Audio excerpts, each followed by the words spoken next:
The humid Savannah air hung heavy, thick with the scent of jasmine and the distant cries of street vendors. It was 1904, and the city hummed with a rhythm all its own. But for Elias Thorne, a Christian pastor with a freshly starched collar and an ambition as sharp as his sermons, the day was about to shatter. He was navigating the bustling thoroughfare, nodding to a few parishioners, when a figure emerged from the crowd, moving with a desperate urgency that cut through the everyday noise. It was Eleanor Vance. Her face, usually composed, was a mask of raw grief and something colder, something like fury. She stopped directly in front of Elias, her dark mourning clothes a stark contrast to the bright sunlight. People around them slowed, their conversations fading into whispers. "Pastor Thorne," she said, her voice low but laced with an undeniable tremor, "you claimed to guide my husband, didn't you? You promised him salvation, peace." Her eyes, swollen and red, fixed on his with an intensity that made him momentarily falter. Elias, accustomed to public adoration, managed a practiced, sympathetic smile. "My dear Mrs. Vance, I offered your husband the Lord's comfort, as I do all my flock. He was a good man, a seeking soul." He reached out a hand, a gesture of pastoral solace, but Eleanor recoiled as if burned. "Comfort?" she scoffed, a bitter sound. "You offered him a path to ruin, Pastor, a path paved with your false promises and your twisted words." She held up a crumpled piece of paper, its edges softened from handling. This is your comfort." Elias squinted at the paper. It was a note, scrawled hastily, referencing a spiritual sacrifice, a desperate act. He recognized his own handwriting, though the meaning twisted uncomfortably in his memory. He had penned that note, yes, but it was meant to be an encouragement, a challenge, not a death sentence. He felt a prickle of unease. "Mrs. Vance, I assure you, there must be some misunderstanding," Elias began, his voice taking on a slightly condescending tone. "Your grief, while understandable, may be clouding your judgment. Your husband made his own choices." He tried to dismiss her, to placate her with empty words, just as he had done with so many others. But Eleanor wasn't listening. Her gaze hardened, losing the last vestiges of sorrow, replaced by a steely resolve that was far more unnerving. "Choices you orchestrated, Pastor, choices you whispered into his ear, cloaked in piety. You led him to believe that his final act was a testament of faith, a direct road to glory, and all the while you stood to gain." The crowd, initially curious, was now openly staring. The whispers grew louder, turning into murmurs. Elias felt a cold sweat begin to form on his brow. This wasn't the usual tearful widow seeking solace. This was an accusation delivered with chilling precision. "I will not make a public spectacle, Pastor," Eleanor continued, her voice now eerily calm, cutting through the murmurs. "I will not shout your sins from the rooftops, not yet. But know this, you will face judgment. Not just from God, but from me. I will ensure that every single soul you have deceived, every life you have touched with your avarice, will see you for what you truly are." Her words weren't a threat, they were a promise. The atmosphere shifted. The public confrontation had morphed into something deeply personal, a declaration of war whispered in the open air. The crowd's demeanor, once just curious, now seemed tinged with a subtle suspicion. Heads turned, eyes followed Elias, no longer with reverence, but with a new, unsettling curiosity. Eleanor took a step back, her eyes never leaving his. "The Lord works in mysterious ways, Pastor," she said, her voice barely a whisper, yet it echoed in his ears.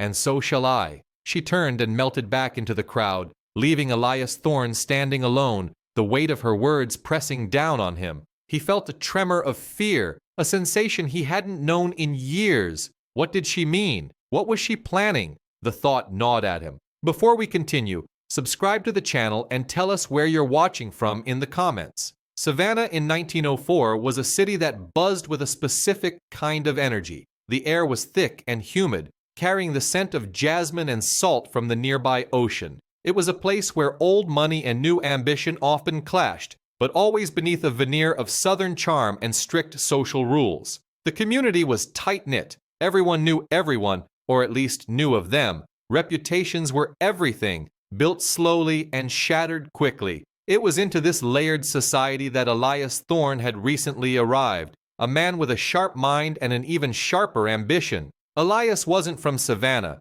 He'd come from a modest background up north, a place without the grand old houses or the whispered family histories. That lack of roots fueled his drive.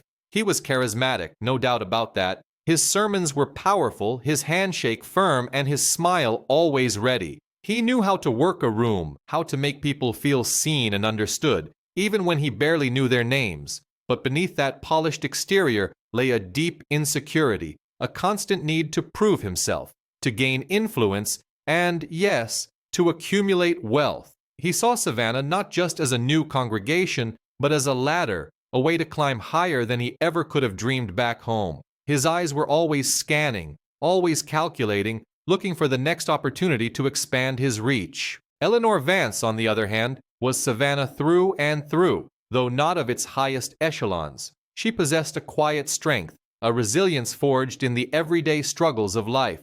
Her world had been centered around her husband, a kind and honest craftsman. He was good with his hands, respected by those who knew him for his integrity, but he wasn't wealthy. They lived a simple life, comfortable but without excess, finding joy in small things and their shared faith. Eleanor's world had recently shrunk, though, shadowed by the fresh grief of widowhood. She was a woman who believed in goodness, in community, and in the guiding hand of God. Her faith was sincere, unburdened by the kind of ambition that drove Elias. Their paths crossed because Elias, in his quest to build his congregation, saw Eleanor's husband as a strategic entry point.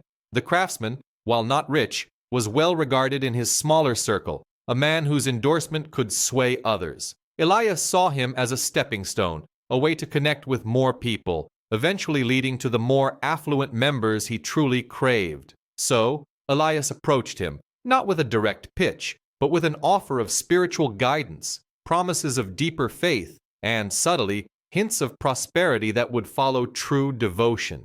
He painted a picture of a church that would uplift its members, not just spiritually, but in every aspect of their lives. Eleanor, still reeling from her loss, remembered the early days of their connection with Elias. Her husband, always earnest, had been genuinely drawn to Elias's words. He sought spiritual fulfillment, a deeper meaning in their struggles, and Elias seemed to offer that. Eleanor, trusting her husband's judgment and her own faith, had initially welcomed the pastor into their lives. She saw him as a man of God, someone who could bring comfort and wisdom. But even then, looking back, she could see the subtle threads of Elias's manipulation. He played on their vulnerabilities, their hopes for a better future, their deep-seated faith. He spoke of sacrifice and reward, intertwining the two in a way that seemed holy but was really just a clever way to gain control. He had preyed on their genuine aspirations, twisting them to serve his own hidden agenda. The early days, filled with promise, slowly gave way to a growing unease. Eleanor began to notice a pattern, small things at first, but accumulating like dust in a forgotten corner. Elias had made grand promises to her husband, painting vivid pictures of financial blessings that would surely follow their devout commitment to his church. He spoke of doors opening, of opportunities appearing as if by divine intervention, all contingent on their unwavering faith and, of course, their support of his ministry. But those blessings never came. Instead, their financial situation, already tight, only seemed to worsen. Her husband worked harder, longer hours, but the promised prosperity remained a distant, taunting mirage. The disillusionment settled in, a quiet, heavy presence that neither of them spoke about openly but both felt keenly. It wasn't just the broken promises, it was the way Elias delivered them. He had a knack for veiled humiliations, subtle digs that chipped away at her husband's self-worth. When the money didn't materialize, Elias would imply it was her husband's fault, his faith not quite strong enough, his efforts not quite pure. He wouldn't say it directly, of course. He'd use parables, general sermons about those who lack true conviction, or personal conversations where he'd lament her husband's struggle to fully surrender. He maintained an outwardly supportive demeanor, a concerned spiritual mentor, but the message was clear: you are failing. This constant, subtle blame made her husband feel inadequate, a failure in the eyes of God and his pastor, even as he worked himself to exhaustion trying to prove otherwise. Eleanor watched, her heart aching as the vibrant spark in her husband's eyes dimmed a little more each week. Then there were the donations and favors. Elias had a way of making these requests sound like sacred duties, necessary sacrifices for their spiritual growth. He would ask her husband for help with church repairs, for his craftsmanship on projects that always seemed to benefit Elias directly, or for small sums of money for special church initiatives. These weren't large amounts individually, but they were frequent, and they chipped away at their already meager resources. Her husband, desperate to please Elias and prove his faith, always complied, even when it meant foregoing necessities for their own home. He genuinely believed he was investing in his spiritual future, while Elias was simply extracting what he could, portraying it as a holy transaction. Eleanor remembered one particular Sunday, clear as day. The church was buzzing, and Elias was at the pulpit, praising various congregants for their contributions. He spoke at length about a wealthy merchant who had given a modest sum, making it sound like an act of profound selflessness. Then, almost as an afterthought, he mentioned her husband, who had spent weeks repairing the church's leaky roof, working after his paying jobs, often late into the night, refusing any payment. Elias merely gave a passing nod, a quick, "And Brother Vance also helped with some repairs for which we are grateful." The contrast was stark, the favoritism undeniable. It was a public dismissal of her husband's heartfelt effort, a clear sign that his value was measured not by his devotion or labor, but by his financial standing. Eleanor felt a cold knot form in her stomach. It was a small moment, perhaps, but it spoke volumes. These accumulated slights, the broken promises, the veiled accusations, the constant demands, and the public disrespect were not isolated incidents. They were a slow, steady erosion. Each one, on its own, might have been dismissed as a misunderstanding or a pastor's oversight, but together they formed a pattern, a foundation of resentment and distrust that settled deep in Eleanor's heart. Her initial trust in Elias had not vanished in one dramatic moment, but had slowly bled away, drop by painful drop. By the time that final, devastating betrayal happened, the one that led her to confront Elias in the street, it was not the first wound. It was merely the deepest, the culmination of a long, painful process that had stripped away her faith in the man, leaving behind only the bitter taste of exploitation and a profound sense of injustice. The atmosphere around Eleanor and her husband grew heavier, thick with unspoken anxieties and a growing sense of dread. Their home, once a place of quiet comfort, now felt like a battleground for their souls. Her husband, once so grounded and practical, became almost unrecognizable under Elias's increasing influence. He grew distant, his eyes often glazed over with a fervent, almost desperate obsession. He spoke endlessly of spiritual advancement, of proving his faith, and of the need to secure Elias's favor above all else. This new devotion often led to hushed, then increasingly heated arguments with Eleanor. She tried to reason with him, to bring him back to their shared reality, especially concerning their dwindling finances and the uncertain future. Each conversation felt like pushing against a brick wall, his responses echoing Elias's sermons, dismissing her worries as worldly distractions from his true calling. The strain wasn't just internal to their home. Elias, having skillfully broadened his reach and solidified his position in the community, began to subtly turn the tide against them. Whispers started circulating, veiled criticisms that questioned her husband's commitment to the church, his spiritual fortitude, and even his character. Elias never directly attacked him, but his sermons often contained pointed parables about those who wavered, those who allowed worldly attachments to drag them down. These sermons, combined with Elias's private conversations with other congregants, created a subtle but effective social pressure. Neighbors who once offered warm greetings now averted their eyes or offered terse, uncomfortable nods. Eleanor felt the sting of their judgment, the quiet ostracization that came from being associated with someone Elias deemed less than fully devout. It was a slow, chilling isolation designed to make her husband feel even more dependent on Elias for acceptance and validation.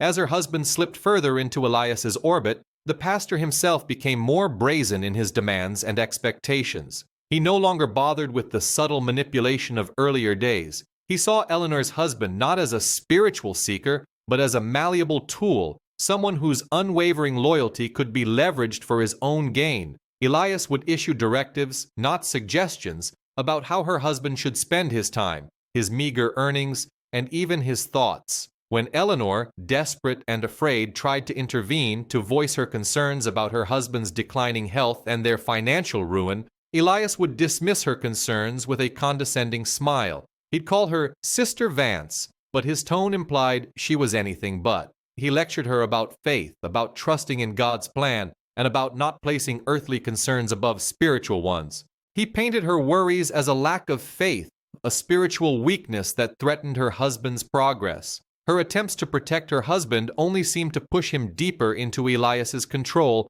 confirming to her husband that Eleanor was indeed an obstacle to his spiritual journey, just as Elias implied. Eleanor felt an increasing sense of isolation and helplessness. It was as if she was watching her husband drown, but every hand she reached out was slapped away, every plea silenced by a wave of religious rhetoric and community judgment. The weight of it all was immense. The shame of their growing financial struggles, the constant low hum of community disapproval, and the profound gut-wrenching fear for her husband's well-being. She felt a suffocating pressure, unable to breathe under the layers of Elias's manipulation and her husband's blind devotion. Every day was a struggle to keep her head above water, to not succumb to the despair that threatened to consume her. She tried to pray, to find solace in her own faith, but even that felt tainted by the hypocrisy she saw unfolding before her eyes. The man who was supposed to guide them had instead become the architect of their quiet destruction.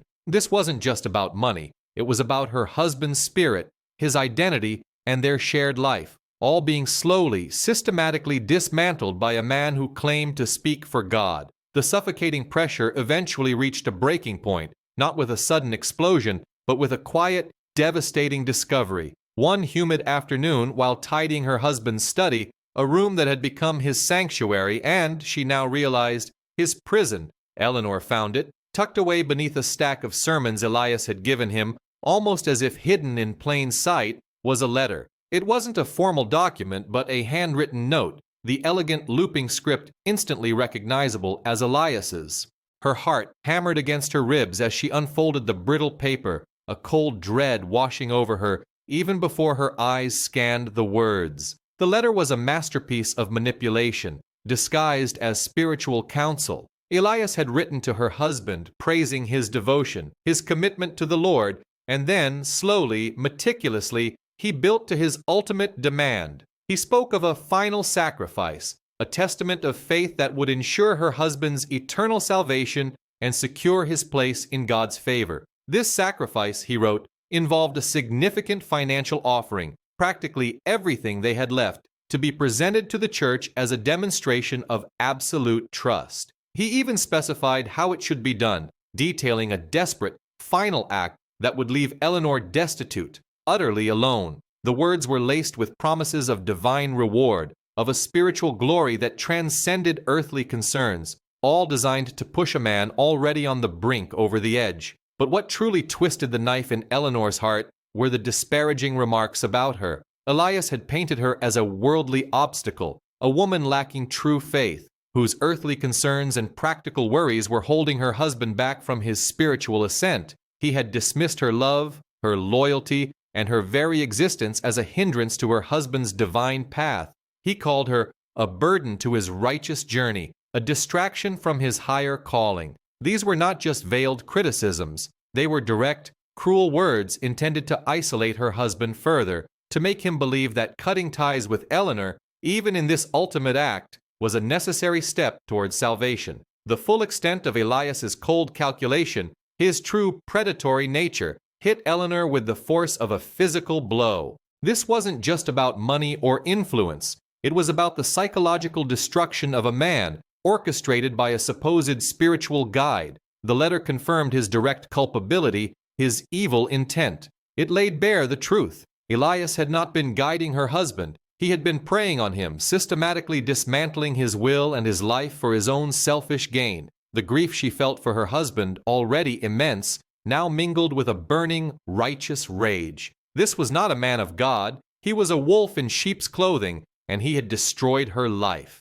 In that moment, amidst the silence of the study, Eleanor made a quiet, unwavering decision. Her tears dried, replaced by a steely resolve. This wasn't about revenge. It was about justice. It was about preventing Elias from ever doing this to anyone else. The letter, damning and irrefutable, was the evidence she needed. It was her husband's voice, speaking from beyond the grave, exposing the man who had wronged them both. The turning point was complete. The grieving widow, once helpless and isolated, was gone. In her place stood a woman armed with undeniable proof, transformed into a determined agent of justice. The narrative key had shifted. Her suffering had now given way to a powerful, unshakable resolve to expose the truth, no matter the cost. She clutched the letter, its edges sharp against her fingers, a silent promise forming in her mind. Elias Thorne had messed with the wrong woman. Eleanor's world spun with a painful mix of feelings.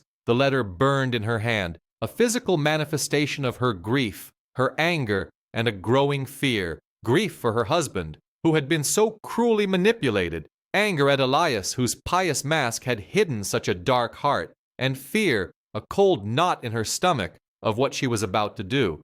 Savannah was a small town, and challenging a respected pastor, even one as corrupt as Elias, felt like trying to stop a tidal wave with her bare hands. She knew the backlash would be immense, the whispers, the judgment, the accusations, but her resolve, forged in the fires of betrayal, remained firm. She found an unexpected ally in Mrs. Gable, her elderly neighbor. Mrs. Gable had lived in Savannah her entire life, seen families rise and fall, and had a keen eye for hypocrisy. She had always been a quiet woman, but when Eleanor showed her the letter, her eyes, usually soft, hardened with a familiar suspicion. "I always said there was something off about that man," Mrs. Gable muttered, her voice low but firm. "Too much talk of fire and brimstone for a man who always smelled of cheap cologne and expensive cigars. He preyed on people's hopes, Eleanor, and their fears." Mrs. Gable didn't offer empty platitudes. Instead, she offered practical advice, guiding Eleanor through the complex social web of Savannah. She knew who to talk to, who to avoid, and how to navigate the subtle currents of gossip and influence. She suggested Eleanor speak to Mr. Davies, a local journalist known for his sharp wit and even sharper pen, though he was often skeptical of local rumors. Mr. Davies initially was dismissive. He'd heard countless complaints about church leaders, most of them fueled by petty grudges or misunderstandings. But Eleanor's conviction was unwavering. She didn't shout or cry. She spoke with a quiet, steady voice, her pain evident but controlled. When she finally laid the letter on his desk, its damning words clear, Mr. Davies leaned back in his chair, his skepticism slowly giving way to intrigue. The letter was proof, undeniable and chilling. He saw not just a grieving widow, but a woman fighting for truth, and a story that needed to be told. Not everyone was so understanding. Elias Thorne had cultivated a powerful following, a flock of devoted congregants who saw him as a direct messenger from God. These loyalists, blind to his true nature, openly condemned Eleanor. They whispered behind their hands at the market, their eyes filled with scorn. They called her a slanderer, a woman of loose morals, even a witch who sought to undermine a man of God. Rumors spread like wildfire, questioning her sanity, her motives, anything to discredit her and protect their beloved pastor. Eleanor found herself isolated, her usual friends turning away, unwilling to risk Elias's wrath or the community's judgment. Savannah's deeply religious and tightly knit community reacted with a mix of shock, disbelief, and judgment. Challenging a pastor was seen by many as sacrilegious, an affront to God himself. The weight of this public scrutiny was immense. Eleanor endured silent stares, pointed whispers, and outright accusations. Each day was a battle against loneliness and despair. Yet, with every harsh word, every scornful glance, her conviction only deepened. The memory of her husband, his genuine faith, his tragic end, was a constant reminder of why she had to continue. The emotional toll was immense, a heavy burden that pressed down on her soul, but it also solidified her resolve. She was fighting for her husband's memory, for justice, and for the countless others Elias Thorne might harm if she remained silent. She would not break. She could not. Eleanor, though battered by the storm of public opinion, found a quiet strength in her allies. Mrs. Gable, with her sharp mind and even sharper tongue, became a strategic advisor, helping Eleanor piece together fragmented stories of Elias's past dealings. There were hushed accounts of other families who had suffered financial hardship after falling under his influence, their misfortunes dismissed as divine tests. The journalist, Mr. Davies, now fully committed, pursued these leads with relentless vigor. He saw the potential for a truly impactful story, one that transcended mere gossip and exposed systemic abuse. Together, they meticulously gathered evidence. Eleanor spent hours sifting through her husband's old papers, finding small, almost insignificant entries that, in retrospect, painted a clearer picture of Elias's financial demands. Mrs. Gable connected her with former congregants, hesitant at first, but slowly willing to share their own experiences of manipulation once they saw Eleanor's courage. These testimonies, combined with the damning letter, formed an unshakable foundation for their case. Eleanor found solace in this work, a sense of purpose beyond her grief. It was her way of honoring her husband, of preserving his true memory from the shadow Elias had cast. She wanted the world to remember him not as a man who succumbed to weakness, but as a victim of a calculating predator. The day Mr. Davis's exposé hit the streets of Savannah was a turning point. The article, titled "The Shepherd's Wolf, a Savannah Pastor's Deception," laid bare Elias Thorne's intricate web of lies, financial exploitation, and psychological abuse. It featured excerpts from the letter, chillingly revealing his true nature. The carefully collected testimonies from other victims painted a consistent, horrifying portrait of a man who used faith as a weapon. Savannah, a city usually slow to change, erupted. The initial outrage was palpable. Elias's most devout followers, confronted with undeniable proof, began to waver, their faith shaken not in God, but in the man they had elevated to his messenger. A formal investigation quickly followed. The evidence was overwhelming. Elias Thorne, once revered, became a pariah overnight. His carefully constructed empire of influence crumbled. He faced public disgrace, legal charges for fraud and extortion, and was ultimately stripped of his pastoral title. The church, keen to distance itself from the scandal, offered no defense. Elias, stripped of his charisma and authority, appeared a shell of his former self, a small, frightened man without his pulpit. He was convicted and sentenced to imprisonment, losing everything he had meticulously built on the backs of others' faith and vulnerability. Eleanor watched the proceedings with a quiet sense of closure. There was no joy in Elias's downfall, only a profound relief. She had achieved justice, not revenge. Her actions had prevented countless others from falling prey to his deceit. With the support of Mrs. Gable and Mr. Davies, she began to rebuild her life. She used her experience to advocate for greater transparency and ethical leadership within religious institutions, ensuring that what happened to her husband would not happen again. She spoke out, her voice now strong and clear, inspiring others to question authority and seek truth. Eleanor found a new purpose, a strength she never knew she possessed. She honored her husband's memory by living fully, by fighting for what was right. She understood that while grief would always be a part of her, it no longer defined her. Looking out at the bustling streets of Savannah, no longer shadowed by Elias's presence, Eleanor saw a brighter future. She had found her voice and her strength in the face of immense adversity. The enduring power of truth, the resilience of the human spirit, and the importance of holding those in power accountable, even against overwhelming odds, resonated deeply within her. She was a testament to the fact that even in the quietest corners, justice could prevail.